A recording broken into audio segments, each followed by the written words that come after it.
Semalam terapi majlis ilmu, Ustazah cakap tahun 2026 mungkin akan jadi lagi mencabar daripada tahun-tahun yang sebelum ni. Jadi jangan biar solat kita tu longgak, sebab kat situ je kekuatan kita. Dan solat je lah satu-satu tempat untuk kita kembali pulang bila dunia ni terlalu menekan. Sebelum ni Tira dah buat video pasal ni, tapi kali ni Tira nak remind diri Tira sendiri dan juga siapa saja yang tengok. Tira akan translate bahasa cinta Allah dalam solat kita. InsyaAllah bila hampa dengar ni, hampa akan rasa sangat-sangatlah bertuah sebab dilahirkan sebagai seorang Islam. Dengar tak sampai habis. Solat kita mula dengan niat, lepas tu takbiratul ihram. Allahu Akbar. Allah Maha Besar. Lepas tu doa iftitah. Allah Maha Besar dengan sebesar-besarnya. Segala puji bagi Allah dengan pujian yang banyak. Maha suci Allah pada waktu pagi dan petang. Sesungguhnya aku hadapkan wajahku ke hadapan Allah yang menciptakan langit dan bumi dalam keadaan tunduk. Dan aku bukanlah golongan orang-orang musyrik. Sesungguhnya solatku, ibadahku, hidupku dan matiku hanya untuk Allah, Tuhan semesta alam. Oleh kerananya, aku menerima dengan tulus perintahnya dan aku adalah seorang Muslim. Kita sambung dengan Al-Fatihah dengan nama Allah yang Maha Pengasih lagi Maha Penyayang. Segala puji bagi Allah, Tuhan semesta alam, Maha Pengasih lagi Maha Penyayang, yang menguasai hari pembalasan. Hanya Engkau yang kami sembah dan hanya kepada Engkau kami mohon pertolongan. Tunjukilah kami ke jalan yang lurus,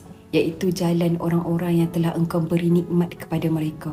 Bukan jalan mereka yang dimurkai dan bukan jalan mereka yang sesat. Kita baca surah pendek, lepas tu kita rukuk. Maksud ayat dalam rukuk, Maha suci Engkau ya Allah, serta memujilah aku kepadanya. Lepas tu kita i'tidal, ya Allah ya Tuhan kami, bagimulah segala puji sebanyak langit dan bumi dan sepenuh barang yang Engkau kehendaki sesudah itu. Lepas tu kita sujud, dan ni adalah poin yang paling kita dekat dengan Allah. Sebab pak kepala kita ni lah yang paling terhormat, tapi masa sujud kita tunduk dan rebahkan kepala kita ni ke bumi sebagai satu bentuk penghambaan, surrender kita kepada Allah Subhanahu Wa Taala. Dan masa sujud tu kita sebut, Maha suci Engkau Tuhanku yang maha tinggi dan segala puji baginya. Duduk antara dua sujud dan kita sebut, ya Allah, ampunilah aku, kasihanilah aku, cukupilah kekuranganku, angkatlah darjatku, berikanlah petunjuk kepadaku, berilah kesihatan kepadaku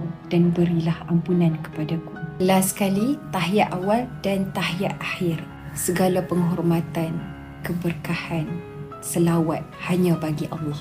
Semoga salam sejahtera selalu tercurah kepadamu, wahai Nabi.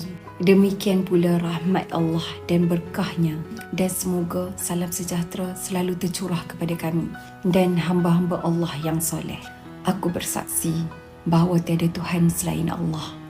Dan aku bersaksi bahawa Nabi Muhammad itu utusan Allah. Ya Allah, berikanlah rahmatmu kepada Nabi Muhammad dan keluarga Nabi Muhammad, sebagaimana Engkau memberi rahmatmu kepada Nabi Ibrahim dan keluarga Nabi Ibrahim, dan berikanlah keberkahan kepada Nabi Muhammad dan keluarga Nabi Muhammad, sebagaimana Engkau memberi keberkahan kepada Nabi Ibrahim dan keluarga Nabi Ibrahim. Sesungguhnya Engkau maha terpuji lagi maha mulia.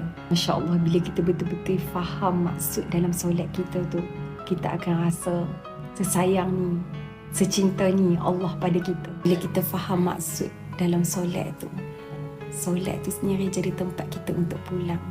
Tempat yang paling jujur sekali untuk kita menangis. Nampak macam remeh kan? Cuma faham maksud dalam solat saja. Tapi solat kita tu boleh berubah jadi pelukan Allah yang paling tenang sekali. Dan selama ni tanpa kita sedar, sebenarnya solat tu sendiri adalah doa.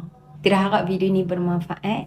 Jangan lupa save, sama-sama kita fahami dan juga hafal. InsyaAllah solat akan lebih bermakna lagi bila kita faham bahasa cinta Allah. Assalamualaikum.